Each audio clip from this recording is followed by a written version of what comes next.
something really good, a hot topic in the news this week. He's been charged with crime. This is a show where I try to educate real stories.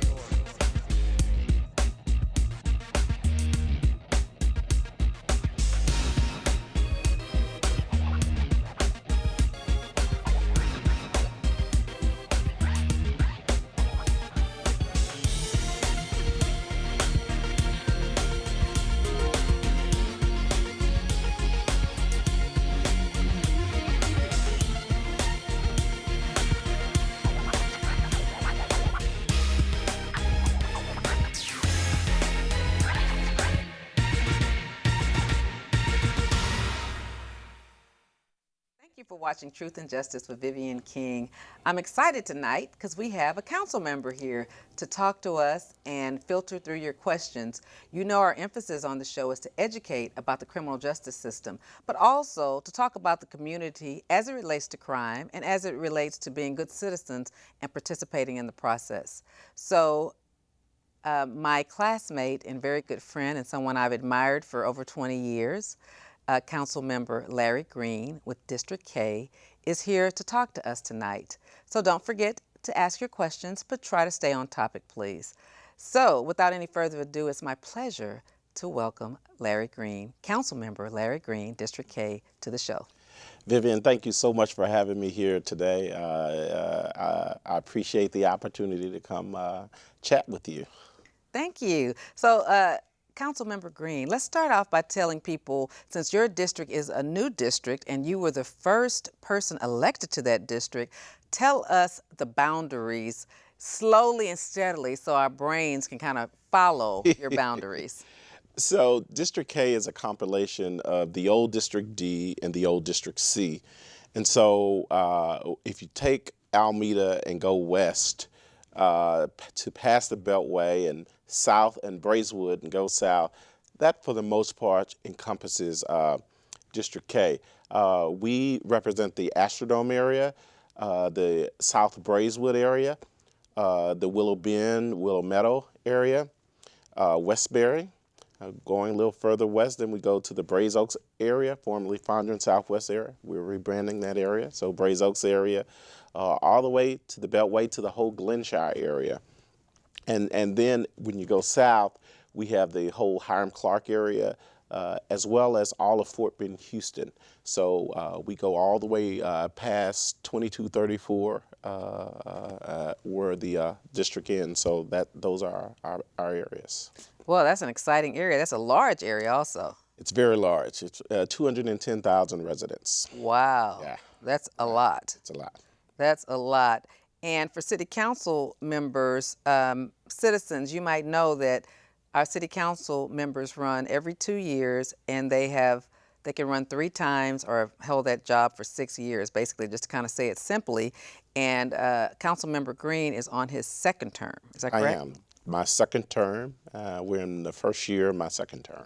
Right. And he runs, or the city council members and mayors run on the off year when there's no presidential election and there is no governor's election. So right now we're dealing with the governor and judicial races right now. But city council members, which run nonpartisan, which means no party affiliation has to be attached, they run on those off years. So Councilmember Green would be running next year in 2015 when there'll be no governor's race and no presidential race. Am I correct? You are absolutely correct. And when we run next year, we'll be selecting a new mayor. You know, this is the end of her term. And so we'll be running for a new mayor and about 4 or 5 new council seats, open seats. But I guess all the seats are open because we'll be up. So next year will be pretty exciting. Next year will be very exciting. So hopefully next year when Councilmember Green is on the campaign trail, we'll get him to come back and talk to us again.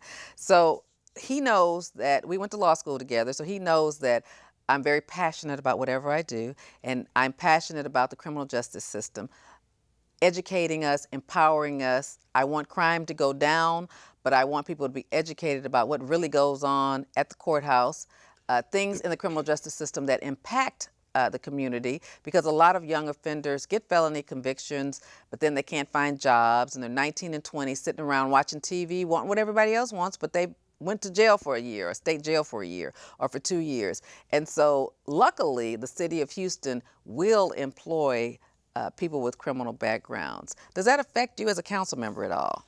Not necessarily. Obviously, we want to make sure that our residents have opportunities, and some that have had bouts with the law and whatnot, and have served their time, paid their dues, if you will, should have the opportunity to come back and to be positive, models in society, and we should provide opportunities. And so, because we are a public entity, the city of Houston, paid for by public dollars, it's only right that we allow all folks who want to work for the city, participate with the city, to have that opportunity to do so. Okay, well, that's a good deal. Now, I was told by your chief of staff that you have been your district is one of the safest districts in Houston, and I didn't know that, and I wouldn't have thought that. And tell us about that. Brag about your district. Absolutely. And crime and the lack of crime. Absolutely. So we take a comprehensive approach to crime in our area. Crime is not something that, there's a uptick and you deal with it and then you go away. Crime is a 24-hour, 7-day-a-week type scenario. And so we have lots of neighborhoods in our district. And so what we do is we try to empower our neighborhood by giving them the tools to be successful to keep crime down. How do we do that? Well, we have our monthly PIP meetings whereby neighborhood folks come to our storefronts, meet with our local law enforcement agencies, so they get to know the patrol officers who are patrolling their neighborhoods, the beat officers. They get their cell numbers, so they call them when they need them. Wow. Now, you use a term called PIP. What's that? Right. You don't have to tell us officially, but just what does it mean to you? Essentially what it is, it's a meeting each month, and they have them all over the city, whereby you go to a meeting with neighborhood community leaders and law enforcement in the area. And they talk about issues of crime in the area. They go over the crime stats for the area. They talk about hot points, arrests that they've made in the area. If a resident or someone has some challenges with regard to maybe loitering or whatever, they let them know there at the meeting. And so it's just an opportunity to keep the dialogue going on and to monitor crime activities in the area. And they do that monthly. When is that usually held? It depends on each PIP. You have some PIPs that meet second Tuesday of each month, some third Tuesday of each month. So in your District K, are there more than one PIP group? There are. Okay. There are. We have the Hiram Clark PIP. We have the South Bracewood PIP. We have the Brayburn Storefront PIP. So we have several. Okay. And so they meet monthly. And it's a great opportunity to meet the captain of the particular area or the sergeant, and then also the folks on patrol. But then what it also does, too, it allows an opportunity for not only HPD to come, but then you have your constables, and then you have your private securities, if some have private securities. And so they get to talk to each other. Oh, wow. And so we know where the hot spots are. And we know if private ends at maybe 5 o'clock on Wednesday, we know to send extra patrol of HPD in this area because it's down. And so when you have people talking together, working together, it's a comprehensive strategy. Coupled with that, then you go into cameras. And so a lot of our city, around the city, you see these management districts that are popping up. And so management districts have the ability to hire. One of the things they do is security. So they have the opportunity to hire private security, either extra HPD or constables or private securities that they have. And so you have just another layer of a security officer going on, paid for by the management district, cameras in different areas that you move and change around in different hotspots. And what you see, because you're meeting monthly, you know where the crime is, you know the hotspots, you're putting tools in place to quash that down, your numbers go down. Wow. Yeah, so consequently, District K is the third safest neighborhood in the district in the city. Behind number one was Clear Lake and Kingwood. That's District I believe. District I believe. And then District G, which was River Oaks and Memorial. Next is District K. Wow. So we're very pleased with that. So we outbeat Montrose and and some other areas that you would think would be perhaps less crime, but it's not. It's District K, so we're very pleased about that. That is very good. I used to live in what's now District K many years ago, and I believe they're also, what I liked about your dialogue are the constables, because one of the things that's different is a lot of District K has homeowners association, Right. which pay for the constables to patrol the area. So they're usually the first line of defense. But like you said, if the constable is talking to the Houston Police Department and they're talking to the neighborhoods and they can work together to keep the crime down, that's one of the things we don't have the pleasure of in a lot of District D, which I live in now, which is 3rd Ward, because the homeowners, there's no homeowners associations, very few. There are very few, but in your area, there are some management districts, though, in some parts of 3rd Ward. And I know Councilmember Boykins, who's doing a fantastic job, is working hard on crime, and I'm actually working with him to put an overall strategy together because we want all of Houston to be safe. But what it hurts us at is, and I know he'll do a good job with your help and tutelage, is that we don't have the money, or we won't raise the money to pay for the constables, because the constables is an extra contract that the homeowners pay for. So even though a lot of 3rd Ward might have Timbercrest, for example, that's a homeowners association, they're still not paying for the contract with Precinct 7 to actually do the extra patrol. They're not paying for the contract, but your management district, you see those beautiful new esplanades that you have on OST and the the Alameda, the lighting, TERS. The TERS. Yeah, the TERS. And the TERS. They actually have private security. They actually pay. And so I didn't know that. And so now, who do they pay?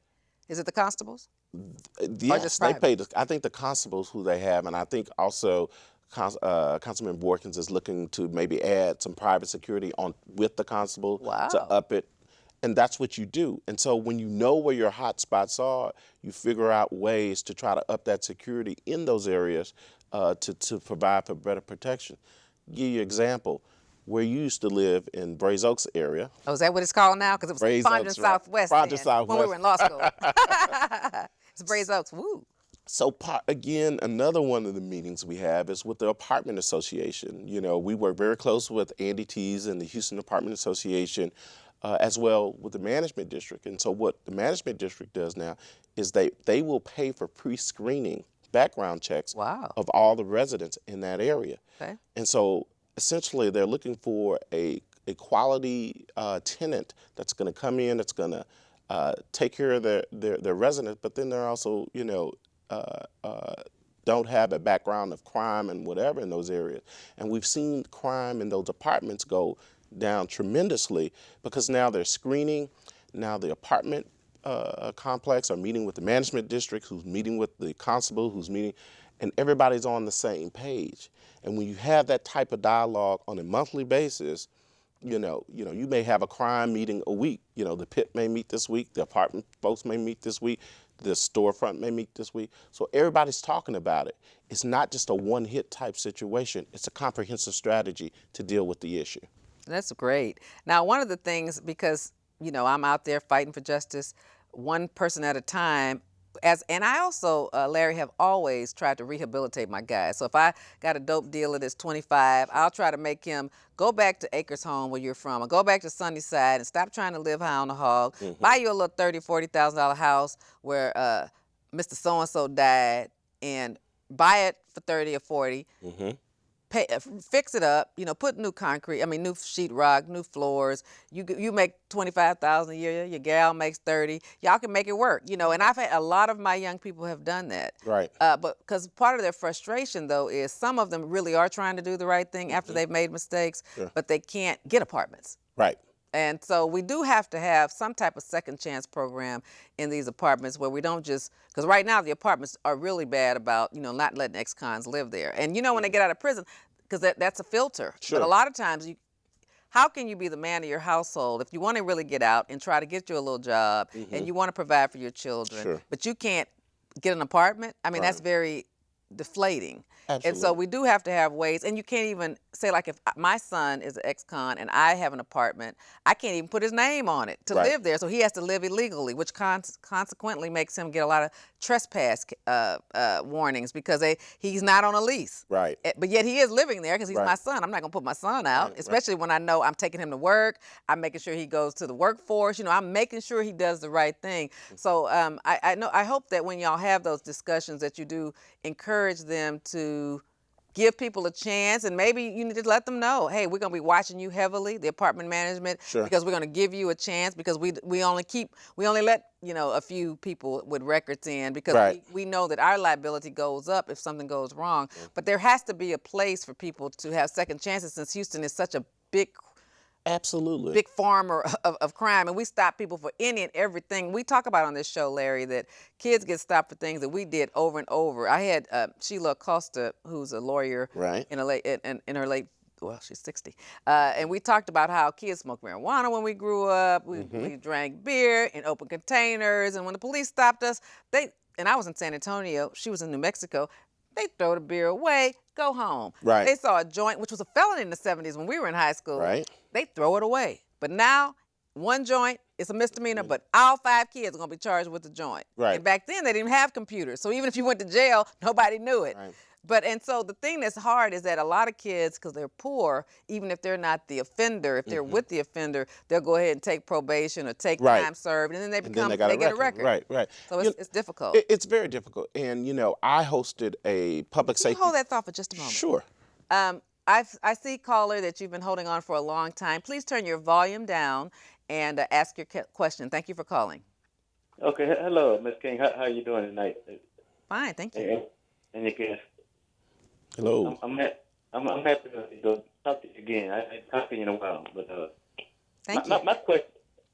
Okay, my question is, I live in a neighborhood where they have the home association, Okay. and they patrol by the same constables. You seen the Joseph Johnson fiasco the other day. Yes. And what can we do to protect ourselves from that? As citizens. I mean, the home association. I love them and I hate them. But when it comes to situations like that, what can we do? What can we do to try to curb that type of behavior? So are you saying you have a homeowners association that has a private security who's been stopping residents in the area? No. I wasn't saying that. What I was saying was the same constable that patrolled my neighborhood. Got the it. same one that who with Joseph Johnson the other day. Right. And so what we do. Tell us about that. I don't know about that, Tracy. I don't know what happened. I don't watch the news. I'm sorry. What happened? Okay, I live in Acres Home area, but I live in in a neighborhood not far from it, and we have a home association. And Jarvis Johnson was on city council. Yes. And he got pulled over for speeding. The constable got out, put guns on him, and Oh yeah, I remember that. That was a few years ago. I was thinking it was No. This is just recently. This Oh, was it happened last again? weekend. Yeah. Oh, okay, because I knew it happened again. before. No, it happened again. But let me. Okay, Tracy, let's let Councilmember Green answer. Essentially, what you have to do in those instances is what we do is we have public safety forums whereby we'll call Constable Rosen in and have him bring in his patrol officers so that they meet the community. So they. All right, Tracy, hang up, and we're gonna get another caller after you. Call me back if you need to. Okay. All right. Thank you. So ask Councilman Davis to have a public safety forum, or ask Constable Rosen to host a public safety forum where you get to meet, where the community can meet the people that are patrolling them. It's very difficult to beat up or harass somebody when you know them and when you see them and when you have that relationship with. Right. Our problem is we don't know who's patrolling us. Right. That's why you always will hear me say at Houston City Hall that the HPD should reflect the communities in which we serve. Exactly. So if we know there's a disparity with regard to African American officers versus the population of the city of Houston.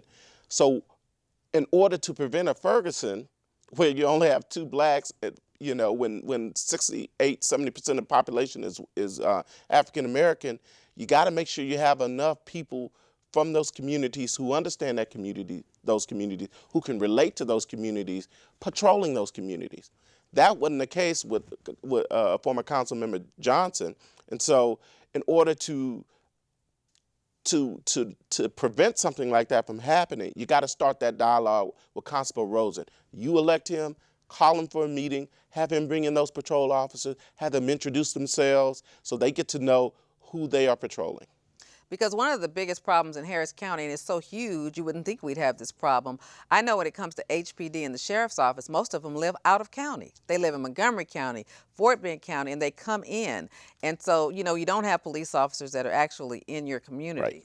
I see we have another caller. Caller, you're on. Please turn your volume down and ask your question to Councilmember Green or me. Yes, ma'am. This is Arlene. This is Arlene Perez, and I have a son that was incarcerated for 18 years. The reason I'm calling is because you talk about people having second chances, and I want to recommend something to you that you might pass along to someone that does have a record. There is a company. My son has been with them 8 months. They know about his record. They know about his past. They gave him a chance. It's called Lincoln Manufacturing. He was referred to them through his ex-parole officer. Okay, 8 months ago. Now he is now a third-class CNC operator. He has full benefits, and they do take people in that are looking for a second chance. What kind of work is that? What kind of work is it? They are a steel manufacturing company, and they have 3 locations. They have one in Magnolia, they have one downtown, and one in Baytown. Do they train? Yes, ma'am. My son went in there with nothing, and he was straight up front that he was in prison for 18 years. He's not on parole or anything anymore. He's been home for 4 years. Congratulations. I'm sure you're very proud of him. Well, he's third-class CNC. He's working his way up to first class. But I would like to give you my number. Okay. Because there are other places that I know of. And maybe I can get your son to come on and tell his story. I tell stories on this show. Give me your number. Okay, my number is 713-937-9097. 9097. And you're welcome to call me at my office, 713-222-2019. Leave me a message, or you can email me, and you can Google me and find my email. But I would like for you to tell your son's story on my show. Right. And there's another program. I don't know if a lot of people even know about it. It's called the GRAD program that's in Huntsville. There's a waiting list. It takes sometimes 2 years. My son went through it, graduated. It's awesome. It's awesome. They have asked my son 2 or 3 times to come back to the prison to speak to people. Of course, after 18 years, he said no way. He's tired of that place. Well, I'm sure there's other volunteers that can. Thank you for calling, and thank you for watching Truth and Justice. If I can be of help, let me know. But Lincoln Manufacturing, believe me, they will help. Okay. Thank you so much. Bye-bye. And Vivian, let me just say too, in my past life, I was CEO at Houston Works, and so a lot of our constituents at the time were ex-felons, and right. So that's one of their referrals. Absolutely, because we know we know who will hire ex-felons. So we we never went public with it, because a lot of times some of the businesses didn't want us to go public with it. But if you go in there and you talk to one of those supervisors there and ask them for the list of companies that will hire ex-felons, it's substantial. Now, do they need to ask for the list, or do they just go through your Houston Works program so that they can get placed? Well, it's Workforce Solutions, and when you go to the Workforce Solutions, ask for a supervisor, and then just let them know that you do have a record, and you would only like to apply with those firms who hire folks, ex-felons or folks with records. Now, is Workforce Solutions. Okay. Workforce Solutions the same as Houston Works? No, Houston Works was the nonprofit that managed and operate those. Now Neighborhood Centers now actually runs and operates the Workforce Solutions locations in the city of Houston. So I need to, when my people call me, I had someone just call me last week. Right. Send them to Workforce Solutions. Okay. Correct. And ask for a supervisor and tell them that they have a record. Exactly, and that they will only want to apply for those jobs where they hire ex-felons, and there are a list of them. All right, we have another phone call. Caller, turn down your volume and state your question for Councilmember Green or me. Okay, well, just good evening. Good evening. And Vivian, you're doing a great job as usual, and and it's great that you have such concern for the community. Thank you. But I wanted to comment on the congressman, not the congressman, but the Councilman. councilman Right. last week or whatever week that was, who I forgot his name, but he has a business, and he was leaving his business. He was a business owner, Jarvis. and they stopped him for a seatbelt, and he had the money from the cash in his truck from that day, and they stole the police stole some of the money. That's not unusual. And, According to my clients, that's not unusual. But I mean, I knew they knew they had to know who he was. No, they didn't. They A lot of our police officers come in from New York or other Right. places Don't because, live you know, here. when we recruit for the city of Houston, when they recruit police officers, they recruit all over the country. Right. And, you know, in New York, I'm just saying New York because I've heard some with New York accents. And, you know, New York has lines of people for generations who are police officers. So if they can't get on, it's like a hiring freeze in New York, they'll come down here and get a job because they might transfer back. So a lot of times, and see, he hasn't been a city councilman in, 8 years or whatever? No, only about 3 No. years. 3 years? Three Oh, years. Jarvis Johnson. I Yeah. was thinking of Yarborough. But Johnson hasn't been one of Jarvis. But the police officers, a lot of them are young, Jarvis, and they're not even thinking about that. They don't know who their black city council people are. A lot of But, times they just don't know. But even still, the person, it was a constable that stopped him. It was Alan Rosen's office from the constable, which is different from city. City is Okay. HPD. So he may not have known. He probably didn't know. But he was in an Escalade. Nice. He fit a profile. He fit a profile, and that's exactly So what you happened. see profile first before you know who the person is inside. I'm sure it was Knight. It was yeah. it But was. the thing was, he was dressed in professionally dressed. He wasn't like he was, he tried to say he was playing loud music. And you're right, they profiled him, but it wasn't like he was, like playing music, Right. had his hat turned to the. He was. Yeah, but see that. dressed But let in me business tell you. attire. Let me tell you what that education does. It shows you how primitive the profiling is, because it's not even about how he looked once you got inside. The guy had already made the profile decision from the outside, from the car, the time of Right, night, a right. big black guy. He wasn't thinking about, and a lot of times when cops amp up, once they start talking to someone, then they feel like, oh, you uppity now. So then the conversation turns that way. I had that experience today with a City of Houston employee. Trust me, and I'm like livid. Everybody's asking me to calm down because I was nothing but nice and professional, but she was treating me like I was somebody. She was out to get me. Give From me the that- permit make sure- department. make sure Oh my you God. give me that name, From the please. permit Give me department. that It was name. nasty. But But Viv- anyway, yeah. So and Jarvis Johnson is a very nice guy. Oh, very. He's a And great guy. I know him. When he was on city council. I mean, I'm not a personal friend, but I'm sure he followed the rules. He did, but let me just say this too. I had a public safety forum after Ferguson because I wanted to make sure that my neighborhoods and my youth, the kids in my neighborhood, understood what to do if stopped by a cop. It's about 150, 200 people there. So I asked, if you ever been stopped by a cop unjustly, Raise your hand. raise your hand. Everybody. 98% of them black. I had law enforcement people on the panel. They even raised their hand. They were black. They were black. And so you should not be shocked that, they did this to him. This is what they do to us.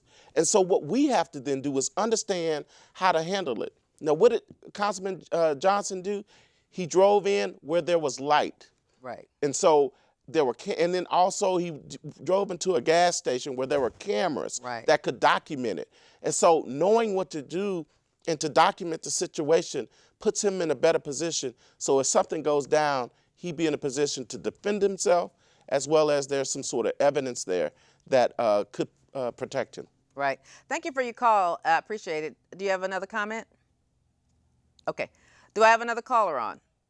Okay. No. All right. But, that's one of the things that troubles me, Councilmember Green, is that, and I preach this on my show, and I hope this is not offensive to you in the position that you hold, and that is, when these people are running for city council and mayor, the mayor hires the police chief. Yes. You need to start putting those tough questions when people want to be the mayor. Who are you going to hire, and will they be sensitive to the community? Will they enforce and teach their law enforcement officers to be sensitive to the communities that there are. Trust me, nobody likes crime. It's a lot of bad actors out there, and bad actors need to be dealt with. But and officers need to be safe, and they need to not be afraid on a traffic stop. So I understand that there is a delicate balance, but somehow when an officer knows that they're not threatened and it's a safe traffic stop, we have got to learn to put our egos in check. And if your ego as a police officer gets out of hand, because you're going to deal with Right. rejection and people being ugly to you, when it gets out of hand, be mature enough and don't punish an officer for being honest and saying they got out of hand. Right. And that's the problem. One of the things I hated when I was once upon a time a City of Houston grievance examiner or hearing examiner, and I dealt with a lot of police complaints against other police officers and firemen.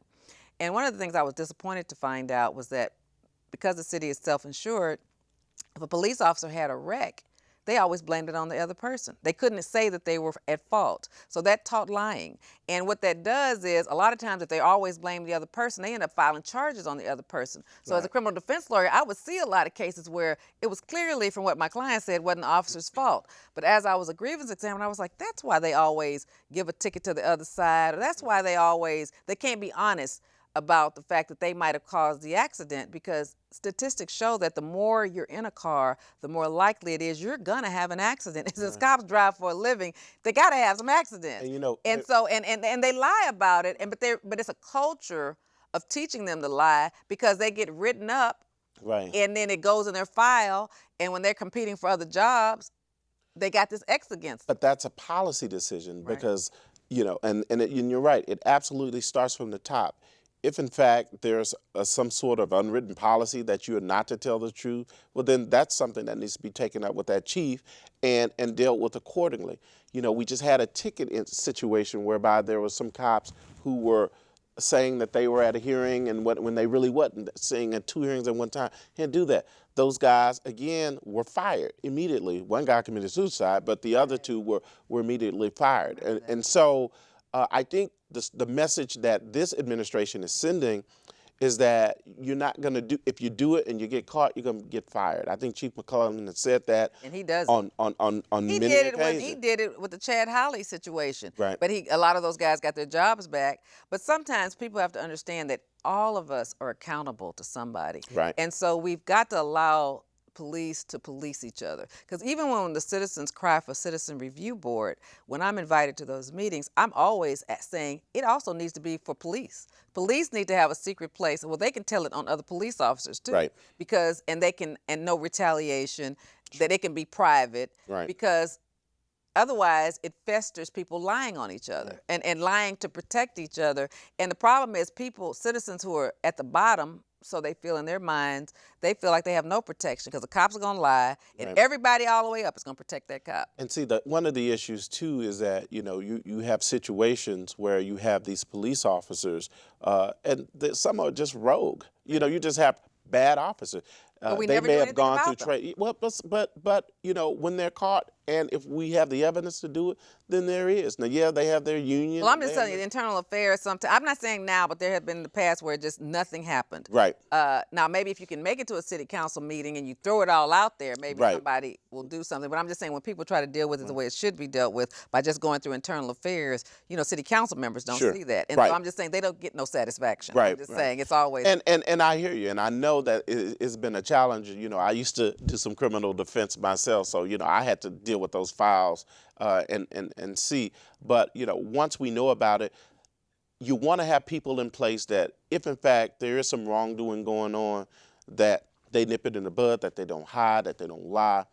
If those decision makers are those type persons, then that's the best you can do. Right. You're going to train everybody. You're going to get them where they need to be. You're going to teach them the rules and whatever. But if somebody decides to, go renegade or go rogue, the best thing you can do is have systems in place or people in place to deal with that situation. And that are not afraid to deal with it. And that are not afraid. Because that's the issue in today's society. Everybody agrees with everybody. One of the things that you said, and I always preach about, is when I was a prosecutor, I had the privilege of being a prosecutor, we noticed that there was 200 DAs, assistant DAs, but only 14 and blacks, and they kept that number. Right. And I think that's another issue that, although I know that's county and not city, that needs to be dealt with. Pat Lycos, I noticed, did hire a lot more blacks. Right. So, but I don't know what the numbers are, but they always stated a certain number, but it certainly wasn't reflective of the percentage of blacks or Hispanics. It's not, and that's what I And that's fight the today. problem. That is a huge problem,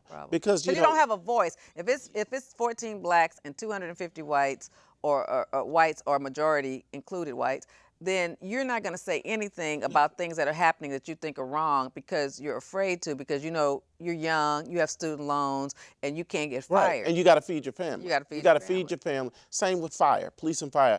The disparity with regard to the number of officers, again, versus the population in which they serve, are overtly underrepresented. And so you hear me at council talking about, you know, are you recruiting at Yates? Are you recruiting at Madison? Are you recruiting at Willow Ridge? You know, where are you recruiting?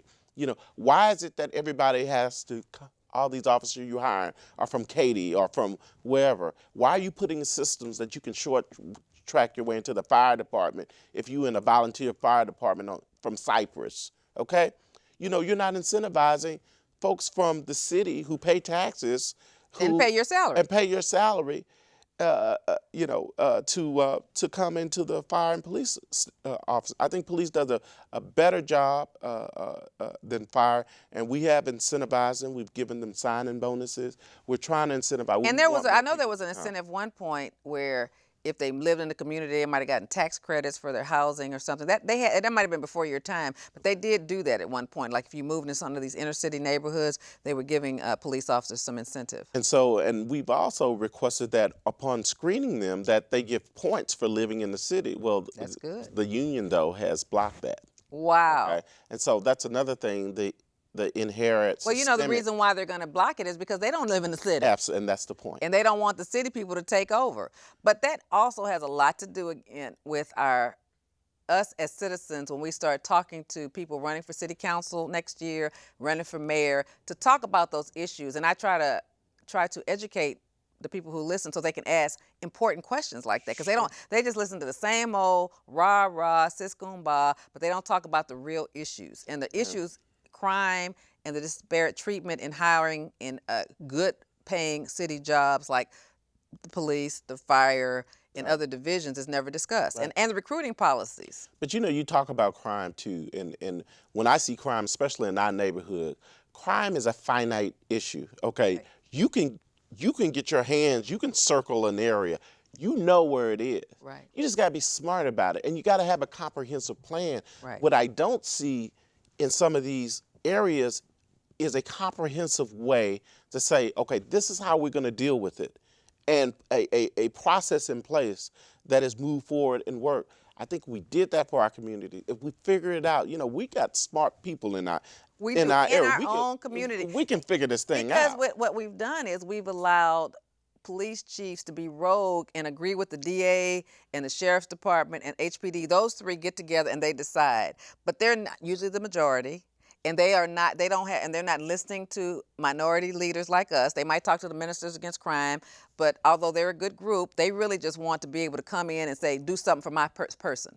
But it's not, you know, for everybody. But they're not using the black leaders as like us, like they could use us to help it really be better. Because I just see, because I was an accountant for 10 years, as you know, I see just such a waste of money and resources. When you just keep picking up kids for possession of marijuana that'll be legal in the next 15 years, when the Texas legislature passed a law 8 years ago that said you could cite and release people with marijuana in the car. But see, that's the main probable cause, and 70% of people in TDC are from a traffic stop where the cop said he smelled marijuana. Right. So you'd have to get rid of that. Can you imagine all of our tax dollars are going to somebody just happened to got stopped by a traffic stop? That's just not the way you fight crime. And there are people that have a joint in the car or a little cocaine in the car. Those are policy decisions, right? Right. Because That's a waste of money. It is a waste. It's a huge waste of money. But people who smoke dope gonna smoke dope. But if you don't go to the polls and you don't vote and you don't get people in there who will be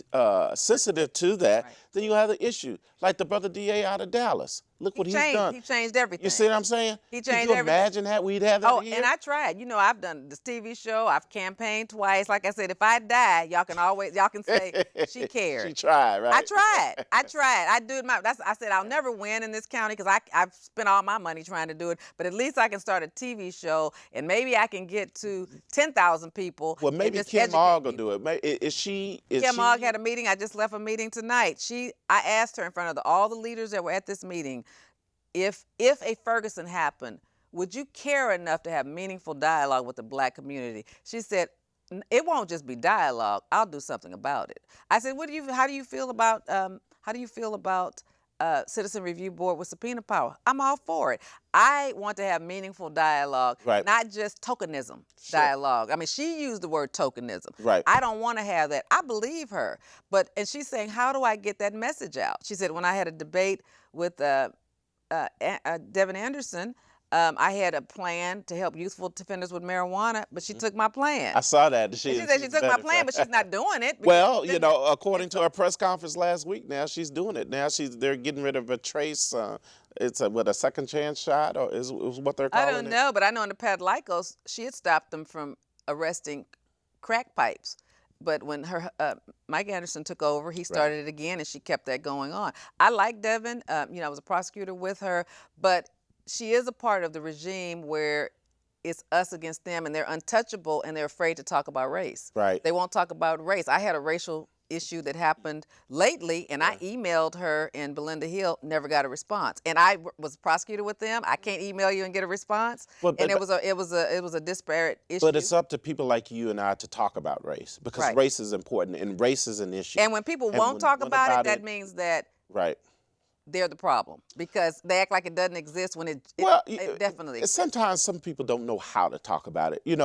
I believe there are some folks out there who don't want to be offensive, and perhaps have ways that they were brought up that they may have certain isms with regard to race, but don't know how to express it, so they won't say anything about it. But when you're our public servant and you're representing everybody, you have to have some trusted people that actually care to talk to, so we can have these private dialogues so that it can manifest into good policy for the citizens. And that's the kind of dialogue I want to have, not to blame you, not to blame the people in power, but to say, maybe you haven't thought of it this way. To see how we can fix it. Can we fix it? Because we don't want a Ferguson.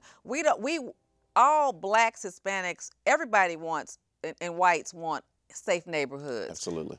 But we don't want to feel like we're being picked on, because we're paying your taxes too. We want to feel included, not excluded. And so how do you show that you care?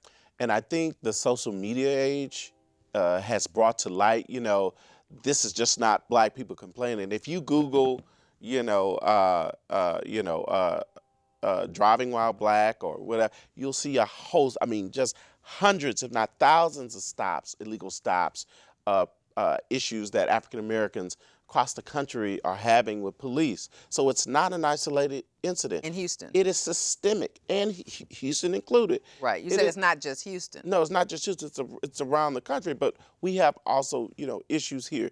And so it's not, when you start seeing video, I'm on Facebook, so I see how people turn in these cans, and these police officers are beating these guys after a mere traffic stop or whatever. There are some issues, but there's a solution.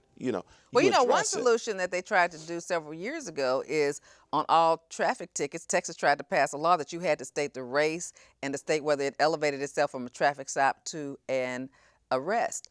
HPD refused to do it. They weren't going to stop anybody anymore if they did it. Now, DPS did it. Mm-hmm. So if there's a DPS stop, you can actually subpoena and find out how many blacks, whites, all the stops for that officer. But you can't do it with HPD. HPD boycotted it and said, we're not going to do any arrests. And that was before you were on city council. And nobody made them do it. It was not enforced. They would not do it because they know that you can see that when you go down to Lubbock, to city traffic court, who's there. Right. It's more whites in the city. More whites with fast cars, with good cars that are driving just like everybody Actually, else. More Hispanics in the city. More Hispanics, okay, and whites. But who do you see? Well, you Right. just see poor people. You see I poor had my daughter's doctor. One of her doctors was a older Jewish man. He said he got a ticket, and we down there and fought it. He said he felt bad. He was embarrassed to see poor black people, poor white people, and poor Hispanic people were the only people down there because he knew that people like him rarely got tickets. Right, right. He said he went ahead and paid it. I mean, they said he felt bad that he was down there fighting it. It's unfortunate, because Well, the thing with I've their learned is that profile, people pick on those who have no voice. right, That's what I mean. If an officer can stop you or stop somebody in Sunnyside and give them a ticket, you might fight about it. But Right. that person on Sunnyside is not. They're just going to fight under their breath, but they're not going to fight out Sure. loud. And so it's a problem when we've allowed this to go on so long that everybody's accepted that this is the way it should be. But that's why we have to empower our communities, and we have to give them the tools to know how to deal with issues when they are stopped. And so that's why I had my forum, to teach these folks, when you stop, this is what you do. What did you tell them? Well, essentially, one, when you stop, don't get out and run. That's true. Keep shot. your hands in visible sight. If in fact they ask you for your ID, you let them know my ID is in my glove compartment. I'm now reaching to get my ID. Is that okay? Okay. The objective is to get away from the situation alive. Okay. You can fight another day if in fact that officer is rude, if in fact he's done anything. But the objective at that point is to comply. Not to get into a shouting match, but provide the officer with what he needs so you can get out of that situation with as least hostility as possible. I agree with you on that. Now, one of the exciting things you also told me before we went on air is that we are testing a pilot program. The City of Houston, under your guidance, and I say guidance because you're a part of the team. Not saying I'm not trying to give you specific credit for it, but you did have to vote on it. And that is you're having police officers wear body cameras so that if there are complaints as citizens that he roughed me up, that at a certain date and certain time, or if the police officer says that somebody did something to him or resisted arrest or hit him or assaulted him, there will be a record of that because you have 100 officers that are having a pilot program for these body mics. So I know they're trying to do that in Ferguson and other places where there's a lot of allegations of police brutality. Address that for us, please. Again, it's just another tool in the toolbox that we can use to make sure that we can protect the safety of the citizen, but also protect the safety of the officer as well. And so what we will do is from this pilot, we'll collect data to see whether or not we think it's an effective tool or we find it effective, which I think we will because data around the country says so. But we're going to take our own data, we will look at that, and then hopefully we will be able to suit up the entire police force with body cameras. And so I think it's a great step. We actually started the program before Ferguson. Wow. So, this was not in response to Ferguson. I do think there's some people in the administration, in HPD, who want to do the right thing. I agree. And if you have people who want to do the right thing, that's half the battle. But again, you got a lot of bad apples, and I'm not saying it wouldn't happen in Houston, Right. because you never know. One officer may have a bad day, Right. but at the end of the day, if we have systems in place, and with the right people that we elect and put in place and make to watch over that, I think we're doing as best we can. I agree with you. That's an excellent idea. I was also asking you about cameras in cars. So you said that what is the policy for the city as you know it? So my understanding is that with regard to patrol cars, that they all are equipped with the cameras. There are cars that are not patrol cars, which are driven by DRT officers, storefront officers, and the like, that are not equipped with the cameras. And so part of the fleet that does patrol, they should have those cameras. Okay. All right. So tell us some other exciting things that are going on in District K. We have about 10 minutes. Okay, glad you asked. I'm a small business guy, minority small business women guy, and we are hosting a small business expo on October 20th. It will be at the Georgia Brown, and we're inviting all business owners or anyone who wants to do business with the City of Houston to come on down. It's absolutely free. We'll be providing free breakfast, free lunch. It's an all day from 9 a.m. to 4 p.m. The keynote speaker for the luncheon is Mayor Parker. She will be the mayor. She will be giving the keynote. And we're going to talk about over $2 billion worth of work Wow. that's coming up within the next 6 months here at the city of Houston. Wow. As you know, the city is booming. And what I say is that while all boats should rise as the economy does well. And so with $2 billion worth of work at the airport, the new Terminal D that's coming online, the new Justice Center that's happening, the new Northeast Water Plant project that's coming on board, Houston First, the downtown hotel, 2 downtown hotels, parking garage, a whole new facade, the Port of Houston, the dredging of the port in conjunction with the work that's being done at the Panama Canal. All of this is going on at one time. There is work. And so we want to make sure that all of our businesses have an opportunity to participate. So we're going to talk about that. We're going to talk about how you can, sign up, get these RFPs that come out, and actually bid for some of this work. So that's Monday, October 20th, Georgia Brown, from 8 to 4 p.m. Very exciting. And what is your participation in this? Are you spearing it? Yeah, I'm the host. I'm hosting this Economic Development Summit. I did it before in my district at the Power Center, actually. KBC, actually, not Power Center. Thanks to Pastor Caldwell. And it was such a hit. We're now moving it to the Georgia Brown, making it citywide, and we're expecting 500 people to show, 500 businesses. And you'll have representatives from the Port of Houston, the Houston Airport System, Public Works, not to mention our Rebuild Houston program. Right now, we're spending about $160 million a year on our roads and our streets. Just in 5 years alone, that 160 number will probably double. Talk to us more about the Rebuild Houston, because that's the part where we got the extra tax on our driveways, Right. on our city water bill, right? Right, impervious cover. And so, those dollars are being used to fund current projects that was already in our capital improvement plan, our 5-year plan. And then it's also being used to pay down the debt. Whenever we had to do fix streets, sidewalks, curb, we'd have to go out to the bond market, borrow money to come in and repair our street, and we would pay down that bond money over a period of time. Then we go out and get some more bond money, whatever, because we just did not have enough general fund money to pay as we go. Now with the drainage fee that we pay monthly, that is put in a lockbox and only can be used for streets and drainage. So now we'll be able to almost Streets and drainage and debt bonds related to that. Bond debt. Bond debt that's specifically for street streets. and drainage. Okay. That bond debt will be paid off in 2019, 2020.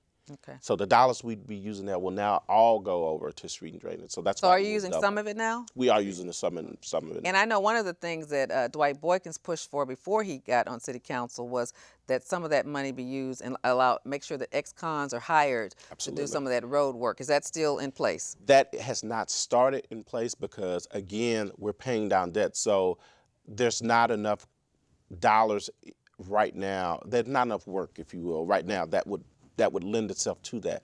But once that goes down, we are looking at that workforce program that will be in place, that will get these ex-offenders, and we'll put them in the position. Teach them trades, like to do the tractors and the cement and to help fix these roads. Exactly, rebar. All that. Start them off at flagging or whatever, but get them into they're doing training concrete. programs. Right. Okay, well that's a beautiful thing. Well, we have 5 minutes now, so tell us what else is going on. So, I'm a beautification guy. I'm a green guy. We're launching this huge beautification campaign, Clean It Up, Green It Up campaign in our district. And the objective is to get neighborhoods involved in community gardens. We're trying to get, we partner with Trees for Houston. We're going to be planting 1,000 trees. Wow, that's a lot. During this next planting season. And it's really just an opportunity for neighborhoods to invest in their own area. I mean, even, you may not live in River Oaks and whatever, but that doesn't mean your neighborhood has to have trash and litter and not look pleasing. And so we're encouraging our neighborhoods to get involved, to really step up, beautify their area, and it's and it's working. If when you drive through our areas, we have it's looking good. District K is looking good. So the 1,000 trees, are they like on the esplanades? Are they in the parks? Where are they? They're going to be everywhere. We're going to do esplanades. We're going to do parks. We're going to do there are some areas, parks that need some reforestation after the drought. So we're going to work on those as well. So we're just wherever we have the opportunity to plant trees, we're going to do it. And now, what do you do in your community to attract new business and new residents? Because I know there's a lot of business here. A lot of it is in the outlying area, like Exxon is way out. Right. So that'll help that north side. Right. But what do you do to try to get some new blood in your community? So you have to incentivize them. First of all, you have to have a clean, safe area, which we do with our management districts by making sure we have a porter service that actually goes around and picks up trash, private service that the management district pays for, as well as private security. And you'll see cameras that are up or whatever. When an employer or a potential business comes into the area, they want to know that it's going to be safe for them and they're not going to get robbed every 5 minutes. Right. And that, it's a nice looking area. And so what we've done is we've cleaned the palette, but then we've also provided economic incentives. We've created a TERS in the Hiram Clark Fort Bend Houston area. Great. And so we will be incentivizing those businesses who come into our area who they have to hire our residents. There's some other restrictions on there, but we will provide tax incentives for them to come to the area and hopefully build and raise the tax base in the area. Wow, you've told us a lot of great things that's going on in your district. In the last 2 minutes, we want to close down, but I do want to revisit things. We've talked about the community being involved and how District K has the PIP program or the monthly meetings, periodic meetings with law enforcement and the community. So other communities need to do that same thing so that you know who the people are in your community. You can talk to the police officers, and I'm sure you can call your district to find out about that.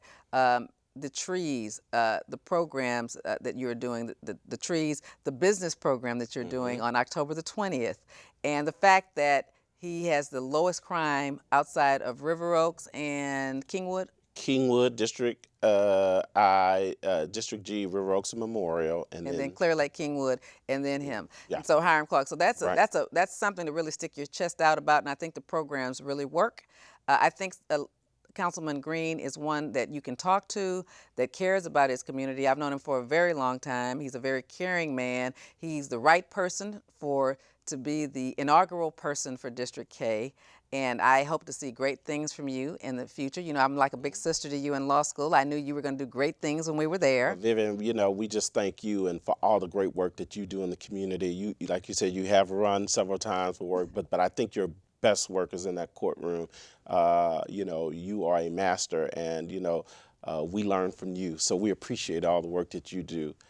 Well, I'm going to keep working for the community, and I'm going to try to keep supporting you and all of the good men and women who are trying to do what they need to do for the city, because we all have our calling. Absolutely. And I think you found yours.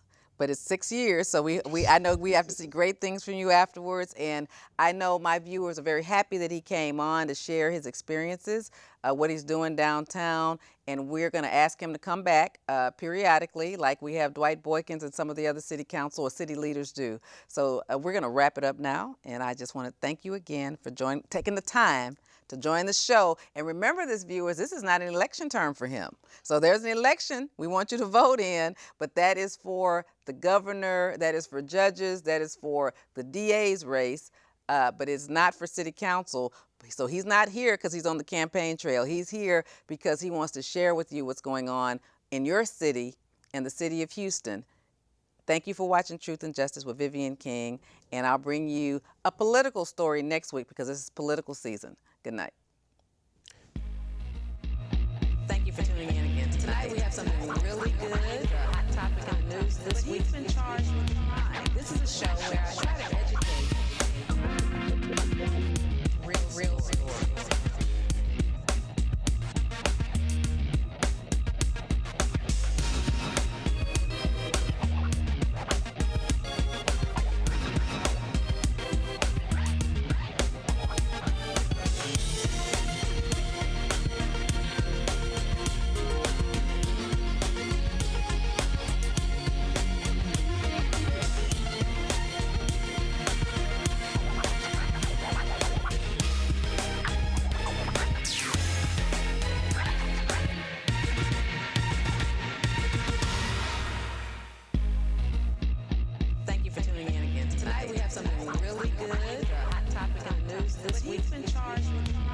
to the show.